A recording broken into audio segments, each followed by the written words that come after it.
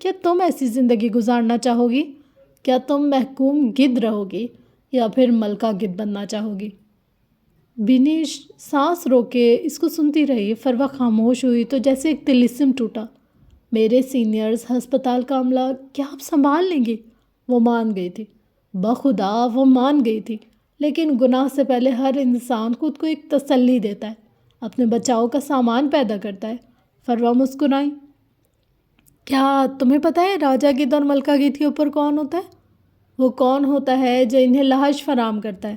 وہ کون ہوتا ہے جو گدھوں کو بھوکا مرنے نہیں دیتا اور ایک انسان کو مار کے اس کے لاوارث لاش گدھوں کے آگے پھینک دیتا ہے؟ کون ہوتا ہے جو گدھوں کا بھی حاکم ہوتا ہے، جو گدھوں سے بھی زیادہ چالاک، زیادہ طاقتور ہوتا ہے۔ وہ اس کی آنکھوں میں آنکھیں ڈال کر سرگوشی میں پوچھ رہی تھی۔ زیبش بس اس کو دیکھتی رہی، اس کی گردن بے اختیار نفی میں ہلی تھی۔ وہ انسان ہوتا ہے زیبش، اور میں انسان ہوں، گدھوں سے زیادہ طاقتور، شریر اور ان سے زیادہ حاکم۔ اس ہسپتال کا انتظامیہ ہم جیسے انسانوں کی پھینکی ہوئی لاشوں پر پلتا ہے۔ تم ان کی فکر نہ کرو، میں ان کو دیکھ لوں گی۔ تم مجھے یہ بتاؤ تم کیا چاہتی ہو؟ آپ کیا دے سکتی ہیں؟ اس کا ضمیر اسے آواز دے رہا تھا، چپ رہنے کو کہہ رہا تھا، یہاں سے چلے جانے کو کہہ رہا تھا، لیکن زیبش کے قدم جم چکے تھے۔ ہرس سے، حسد سے اس کے اندر کا شر غالب آ چکا تھا۔ جب محکوم گدھ نے ملکہ بننے کا فیصلہ کر لیا ہے تو اسے اپنے محل کو بھی تو جانا چاہیے ہوگا نا۔ فروا ذرا پیچھے کوئی، دونوں ہاتھ کھول کر بازو پھیلائے۔ اس محل سے زیادہ بڑا، زیادہ پرتعش ملکہ کو اب آوارہ گدھوں کی طرح نہیں رہنا چاہیے، ہے نا؟ فروا نے اس کے چہرے کو دیکھتے ہوئے پوچھا۔ اسی وقت انہوں نے راہداری میں حسینہ کو آتے دیکھا۔ بھورے جوڑے والی نفیس سی عورت ان کے پاس آ کر رکی۔ ان کے چہرے پر پریشانی تھی، پرخلوص سی فکر مندی تھی۔ ڈاکٹر کیا ہوا؟ کیا نگین ٹھیک ہے؟ کیا اس کا بچہ ٹھیک ہے؟ وہ فکر مندی سے پوچھ رہی تھی۔ ڈاکٹر نے ایک نظر فروا کو دیکھا، پھر ٹھنڈی آنکھوں سے حسینہ کو دیکھا۔ ہم بچے کو نہیں بچا سکے، وی آر سوری۔ اس کے لہجے میں نہ پروفیشنلزم تھا نہ انسانیت، اس کی آواز ایک ماس نوچنے والے گدھ کی آواز تھی۔ حسینہ بے یقینی سے پیچھے ہٹی، ان کی آنکھیں پتھرا گئی۔ بات بچے کی نہیں تھی، بات نگین کی بھی نہیں تھی، بات وہاج کی تھی۔ وہ وہاج جس نے صرف اس بچے کی خاطر اپنا تعلق نگین کے ساتھ درست رکھا تھا، ورنہ اس کے پہلے نگین کے جسم پر مار کے نشانوں سے کون نا واقف تھا؟ ڈاکٹر کسی طرح ان کو سہارا دیتی اپنے کیبن میں لے گئی۔ پیچھے فروا کو کام مکمل کرنے کا اشارہ کیا۔ فروا اندر گئی۔ نگین نیم غنودگی میں تھی۔ کاٹ میں بچہ خاموش تھا، اس کے پاس بھی بس ایک نرس تھی۔ حبیبہ فروا چھوٹے چھوٹے قدم لیتی کاٹ میں پڑے بچے کے قریب آئیں، پھر جھک کر بچے کو اٹھایا۔ اس کی آنکھیں بند تھی، وہ ساتھ والے کمرے میں پڑی بچی سے زیادہ صحت مند تھا، پورے ماہ کا تندرست بچہ۔ تم اس دنیا میں آ گئے، لیکن وقت غلط تھا۔ فروا نے اس کے چہرے کو دیکھتے ہوئے کہنا شروع کیا۔ مجھے تم سے کچھ زیادہ نہیں چاہیے، مجھے بس تم سے تمہارا بخت چاہیے۔ وہ ایسے کہہ رہی تھی جیسے وہ اس کی بات سن رہا ہو۔ پاس کھڑی حبیبہ کو اس سے خوف آیا۔ تم اگر آ گئے تو تم وہاج کے گھر نہیں رہو گے۔ یوسف سلطان تمہیں سلطان منزل لے آئے گا، اور پھر بتاؤ کیا ہوگا؟ وہ ایک دو لمحے رکی۔ مہر ماں دب جائے گی، چھپ جائے گی، جس طرح میں نگین کی موجودگی میں دبتی رہی ہوں، چھپتی رہی ہوں۔ ہماری دوستی میں وہ ہمیشہ غالب رہی ہے، حالانکہ میں زیادہ خوبصورت تھی۔ دیکھو مجھے، میں نگین سے زیادہ خوبصورت ہوں، ہے نا؟ اس نے حبیبہ کو دیکھ کر پوچھا۔ وہ چند لمحے ٹکر ٹکر اس کا چہرہ دیکھتی رہی، پھر نظر موڑ کر ذرا فاصلے پر لیٹی عورت کو دیکھا۔ یقیناً فروا زیادہ خوبصورت تھی، لیکن بے حیائی حسن کھا جاتی ہے، بے باکی حسن کو بے کشش کر دیتی ہے، جس طرح اس وقت فروا کے حسن کو 2% کا کر دیا تھا۔ لیکن وہ اس عورت سے خوف زدہ تھی، سو اس بات میں سر ہلا دیا۔ تم آ جاؤ گے تو مہر ماں کا بخت کھا جاؤ گے، اس کی موجودگی کھا جاؤ گے، اس کی کشش کھا جاؤ گے۔ تم آسیب ہو اپنی ماں کی طرح، میں تمہیں اپنی بچی کا بخت کھانے نہیں دوں گی، تمہیں اپنی ماں کے گناہوں کی سزا بھگتنی ہوگی۔ تمہاری ماں نے میرے بھائی سے شادی اس لیے نہیں کی تھی کیونکہ وہ میرا بھائی تھا، اس سے میرے سے جڑے ہر شخص سے نفرت تھی۔ وہ کہتی ہے سانپوں کے بل سے سانپ ہی نکلتے ہیں، کیا ایک ایسا ہی سانپ میں اس کی جھولی میں ڈال دوں؟ اس نے ایک نظر نگین کو دیکھا۔ مجھے تم سے کوئی مسئلہ نہیں ہے، نہ تم سے کوئی نفرت ہے، لیکن جس طرح والدین کے ترکے پہ بچوں کا حق ہوتا ہے، اسی طرح والدین کا بویا ہوا کانٹا بچوں کا فرض ہوتا ہے۔ تم اپنی ماں کا بویا کاٹو گے، میں تمہیں غرق کر دوں گی۔ میں وقت کی خدا ہوں، میں تمہارا بخت در بدری لکھوں گی، میں تمہارے بخت میں تڑپ لکھوں گی، سسک لکھوں گی، مرنا لکھوں گی، تم شہنشاہ ہو کر غلاموں جیسی زندگی گزارو گے۔ اس نے ٹھنڈی سخت آواز میں کہتے ہوئے اس بچے کو حبیبہ کو تھمایا۔ جہنم رسید کر دو اسے۔ بی بی میں اس کا کیا کروں گی؟ دیکھیے کیسا اچھا بچہ ہے، اس کو کسی یتیم خانے میں دے دیں۔ فروا اس کی سنے بغیر کمرے میں موجود ڈسٹ بن کی طرف گئی اور اس کے اوپر چڑھا ہوا سیاہ شاپر اتار کر بچے کو جھپٹ کر اس کے ہاتھ سے لیا اور اس شاپر میں ڈال دیا۔ کچرے کے ڈھیر پر پھینک کر آ جاؤ۔ اس نے ایسی سرد، ایسی صفاقی سے کہا کہ حبیبہ کا خون خشک ہونے لگا۔ وہ فوراً سر ہلاتے شاپر اٹھائے باہر نکل آئی۔ یہاں سے چند قدم دور ڈاکٹر زیبش کے کمرے میں بیٹھی حسینہ کو کچھ سجھائی نہیں دے رہا تھا. وہ بس چپ گمسم سی بیٹھی تھی. یوسف سلطان، معراج شمس اور وہاج کو کرفیو کا سامنا کرنا پڑ گیا تھا. اسی وقت وہ ان کو کچھ بتا بھی نہیں سکتی تھی. مجھے آپ کے لیے پرسنلی دکھ ہو رہا ہے. ایک کا بچہ مرا ہوا اور ایک بیچارے بچے کو لا کر خود مر گئی. ڈاکٹر ان کے ہاتھ پر ہاتھ رکھے فکر مندی سے کہہ رہی تھی. ایک تو آپ دونوں خاندانوں کے تعلقات بھی اچھے نہیں ہیں نا، ورنہ فروا کا بچہ نگین صاحبہ اڈاپٹ کر لیتی. حسینہ نے جھٹکے سے گردن اٹھائی تھی. اسی وقت فروا بھی اندر داخل ہوئی. معافی چاہتی ہوں اگر آپ کو برا لگا ہو تو، لیکن سوچے وہ بچی اب یتیم ہے اور اس پریگننسی کے بعد نگین کا دوبارہ ماں بننا بہت مشکل ہے. ایسے میں ان کے سسرال پر اثر پڑ سکتا ہے. کوئی اثر نہیں پڑے گا، فروا کہتی ہوئی آگے آئی. حسینہ نے ان کو امید سے دیکھا.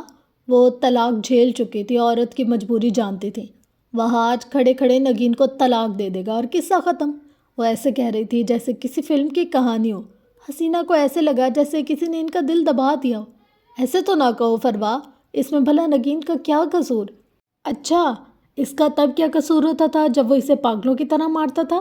اس کا تب کیا قصور ہوتا تھا جب اس کے جسم پر نیلے نشان بن جاتے تھے؟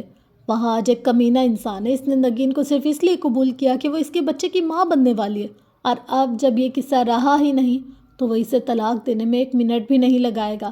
اگر نگین مجھ سے اتنی نفرت نہ کرتی ہوتی تو میں اپنی مہرمہ اس کو جھولی میں ڈال دیتی. کم از کم اس کی شادی تو بچ جاتی نا. آپ طلاق کا دکھ تو جانتی ہے بھابھی. نگین ایک بار پھر بے آسرا ہو جائے گی. کاش میں اس کے لیے کچھ کر پاتی. کاش. اس نے اپنے لہجے میں دنیا جہان کا دکھ سمو لیا. وہ اچھی اداکارہ تھی. تم اب بھی اس کے لیے بہت کچھ کر سکتے ہو فروا. یکدم حسینہ معراج کا لہجہ فیصلہ کن ہو گیا. فروا نے نہ سمجھی سے اس کو دیکھا. نگین کا گھر بچا لو فروا پلیز. طلاق بہت بڑی اذیت ہے، بہت بڑا دھبا. نگین میرے لیے میرے بچوں کی طرح ہے، میں اسے اچھی زندگی دینا چاہتی ہوں. لیکن میں کیا کر سکتی ہوں بھابھی؟ حسینہ اپنی جگہ سے اٹھی. فروا کے دونوں ہاتھ تھام لیے. تم وہ بچی نگین کو دے دو. فروا نے ہاتھ چھڑانے چاہے. وہ میرے خاندان کی بچی کو کبھی قبول نہیں کرے گی بھابھی. اس کا ایک حل ہے، پیچھے سے ڈاکٹر زیبش نے پکارا. اگر آپ میرے ساتھ موجود اسٹاف کا منہ بند کروا دیں تو میں نگین اور ان کے شوہر سے یہی کہوں گی کہ ان کے ہاں بیٹی پیدا ہوئی ہے، اور آپ سب کو فروا کی موت کی وجہ بھی بتانے کی ضرورت نہیں ہے. آپ جیسے لوگوں کے لیے ہسپتال کی رپورٹس بدلوانا کوئی مشکل بات تو نہیں ہے. حسینہ نے ایک مانے کے التجا سے فروا کو دیکھا. فروا نے گیلی آنکھوں سے اس بات میں سر ہلا دیا. شیطان نے ان سے گناہ کروا لیا تھا، اور اس طرح کہ وہ شیطان کو بھی الزام نہ دے سکے. کاش ابلیس کو سزا کے طور پر ٹھوکر نہ ملتی. کاش اسے عرش پر زندہ جلا دیا گیا ہوتا. یہاں سے ذرا فاصلہ طے کر کے ہسپتال کی پچھلی طرف رکھے کچرے کے بڑے بڑے ڈرمز کی طرف جاؤ تو حبیبہ اس روتے بلکتے بچے کو شاپر سے نکال رہی تھی. وہ بچہ ایسا گلا پھاڑ پھاڑ کر رو رہا تھا کہ پل کو حبیبہ ٹھہر گئی. اس نے آج تک کسی نوزائیدہ بچے کو اس طرح روتے نہیں دیکھا تھا. وہ اس کے منہ پہ ہاتھ رکھ کر اسے چپ کروانا چاہتی تھی یا اس کا گلا گھونٹ کر اس کو یہیں کچرے میں پھینک کر چلے جانا چاہتی تھی، جب ایک آواز پر وہ بری طرح ڈر کر اچھلی. کیا کر رہی ہو؟ یہ پکار جانی پہچانی تھی. یہ کوئی باوقار دبنگ سی عورت تھی. سیاہ آنکھوں میں چبھن لیے وہ اس کے قریب چلی آئی. بچے نے شاید اپنے مسیحا پہچان لیا تھا. وہ اور تیز آواز میں رونے لگا. کچھ نہیں بی بی، کوڑا پھینکنے آئی ہوں. وہ جلدی جلدی اپنی جان چھڑانا چاہتی تھی. کوڑا اتنی آواز کب سے کرنے لگا؟ اس کے لہجے میں کاٹ تھی. وہ اب حبیبہ کے بالکل سامنے کھڑی تھی. دفتن حبیبہ نے پینترا بدلا. بی بی اس کے قریب نہ جانا، یہ شیطان کا بچہ ہے. اس کی ماں خود اس کو پھینکنا چاہتی ہے. اس نے لہجے میں پوری اسراریت پیدا کرنی چاہی. خدا کی قسم بی بی، اس کا سر الٹا ہے، پیر ٹیڑھے اور ہاتھ وہ تو سرے سے ہیں ہی نہیں. نیرا شیطان ہے بی بی، نیرا شیطان. صاحب ہے یہ روتا ہے تو ایسے لگتا ہے جیسے ابلیس ہنس رہا ہو. میں تو ثواب کا کام کر رہی ہوں. اس جیسے شیطان کو زندہ درگور کر دوں گی. آپ جاؤ بی بی خدا کے لیے. وہ آنکھیں بڑی کر کے آواز ہلکی کر کے بڑی کوئی پراسرار سی بات بتا رہی تھی. نفیسہ نے آبرو اچکا کر اس کو دیکھا. اچھا، سر الٹا، پیر ٹیڑھے اور ہاتھ سرے سے ہیں ہی نہیں. اس نے فوراً زور سے اس بات میں سر ہلایا. شیطان کا بچہ؟ یہ شیطان ہے تو پھر میں وکیل ہوں. اس جیسے 1000 شیطان اگل اور نگل چکے ہوں. ذرا میں بھی تو دیکھوں اس شیطان کو. اس سے جھک کر شاپر سے اس بچے کو باہر نکالا. یکدم وہ روتا بلکتا بچہ چپ ہو گیا. خاموش. نفیسہ ٹھہر گئی، بالکل ساکت. اس بچے نے اپنی پوری آنکھیں کھول کر نفیسہ کو دیکھا اور اب اسے لگا تھا کہ وہ ان آنکھوں کو دیکھے بغیر مر جائے گی۔ نفیسہ نے اس کے ہاتھ دیکھے، اس کے پیر دیکھے، وہ سلامت تھا، صحت مند تھا۔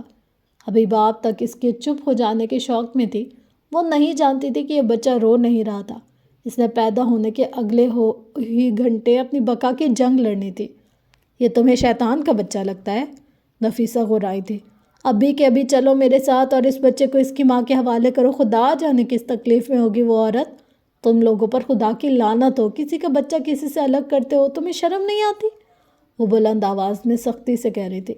خدا کی قسم لے لو بی بی، میں اس معاملے میں شامل نہیں ہوں، اس کے خاندان والوں نے خود اس کو یہیں پھینکنے کو بولا ہے۔ وہ اب رونے لگی۔ آپ خود سوچو یہ ہسپتال کتنا بڑا ہے، یہاں کے ڈاکٹر، یہاں کا انتظامیہ، کیا مجھ جیسی معمولی نرس ان سب کو ڈوش دے سکتی ہے؟ خدا کا واسطہ ہے آپ اس کو لے جاؤ، اسے لے جاؤ، ورنہ وہ عورت اسے مار دے گی۔ نفیسہ کو اس کی بات میں وزن معلوم ہوا، وہ کچھ کہنا چاہتی تھی، پھر یکدم رکی۔ بچہ نیلا پڑا تھا، شاید اس گندے شوپر کی وجہ سے یا شاید اتنا رونے کی وجہ سے۔ اسے ہسپتال لے کر جانا ہوگا، لیکن کم از کم اس ہسپتال نہیں۔ جلدی جلدی مجھے اپنا نمبر لکھواؤ اور اپنا ایڈریس بھی، میں بھی اس بچے کو ہسپتال لے جاؤں گی، لیکن میں تم سے ملنے آؤں گی کچھ دن بعد۔ وہ بچے کو فکر مندی سے دیکھ رہی تھی، دل جیسے ڈوبتا جا رہا تھا۔ یہ اس بچے کا وجود نہیں تھا جو نیلا پڑ رہا تھا، یہ نفیسہ کا وجود تھا جو سبز پڑتا جا رہا تھا۔ اس عورت نے جلدی جلدی اپنا نمبر لکھوایا ہے۔ نفیسہ مشکوک ہوئی۔ یہ تو تمہارے ماموں کا نمبر ہے نا؟ نہیں جی، خدا کی قسم یہ میرے پچھلے پڑوسی کا نمبر ہے، وہ بے دھیانی میں بول گئی۔ اسے اب اندازہ ہوا۔ نفیسہ اس کے بالکل قریب آ کر رکی، اپنی شیرنی جیسی آنکھوں سے اس کی آنکھوں میں دیکھا۔ میں نفیسہ حیات ہوں، میں دنیا کو ڈوش دیتی ہوں، دنیا مجھے ڈوش نہیں دے سکتی۔ وکیلوں سے بڑا فراڈ یا کسی ماں نے آج تک جنا ہی نہیں۔ تم میرے ساتھ فراڈ کرو گی؟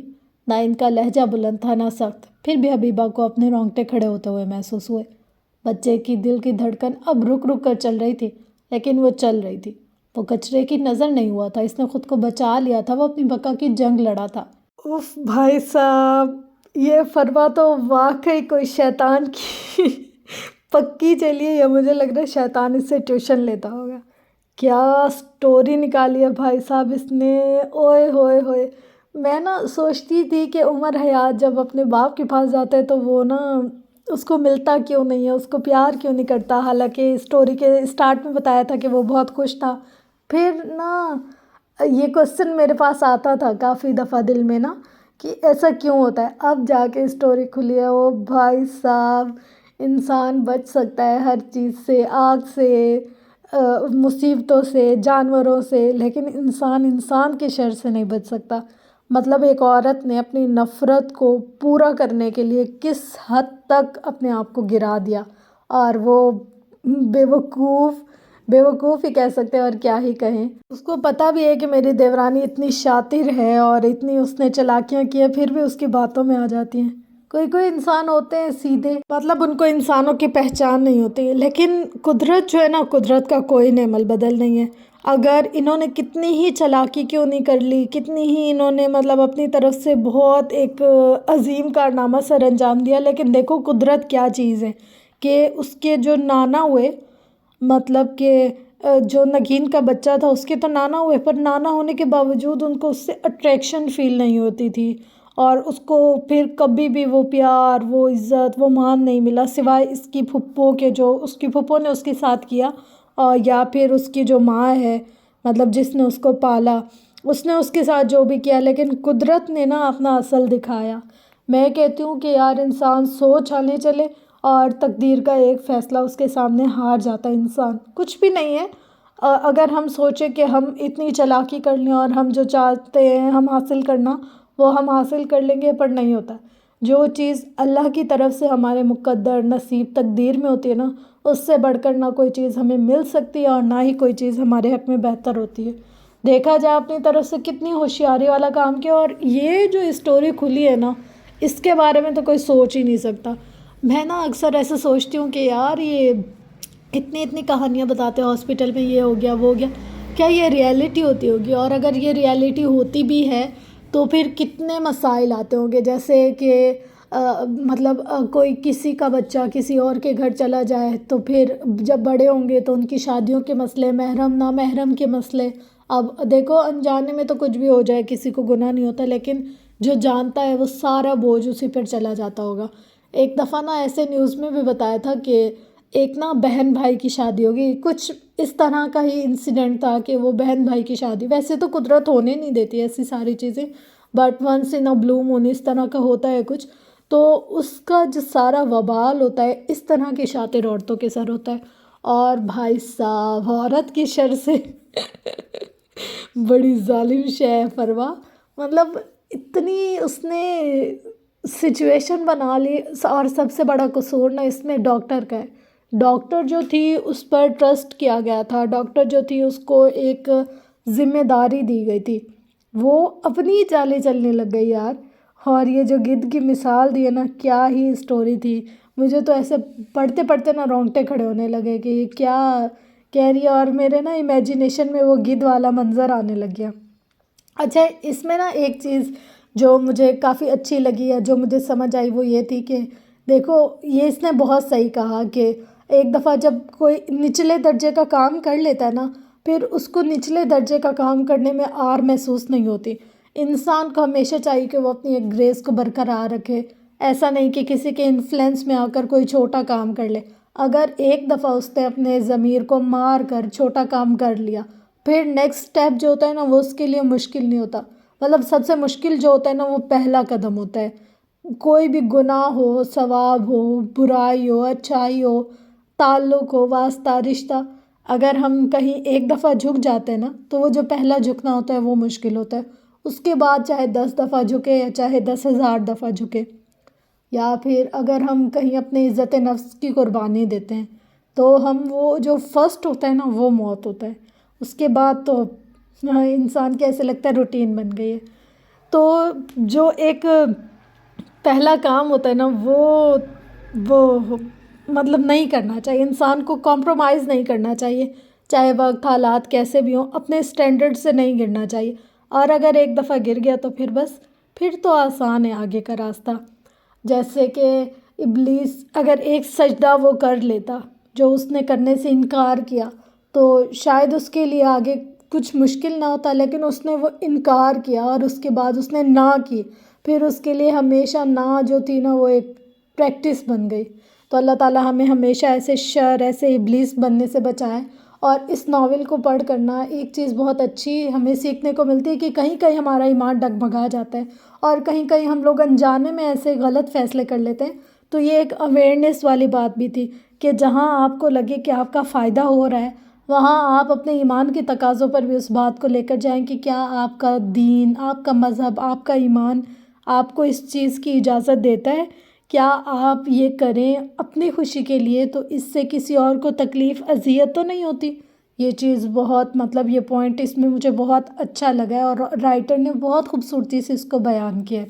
تو یہ تھی آج کی ایپیسوڈ، ہوپ سو کہ آپ کو یہ ایپیسوڈ پسند آئی ہوگی۔ انشاءاللہ ملتے ہیں نیکسٹ ایپیسوڈ میں، تب تک کے لیے لو یو آل، اللہ حافظ۔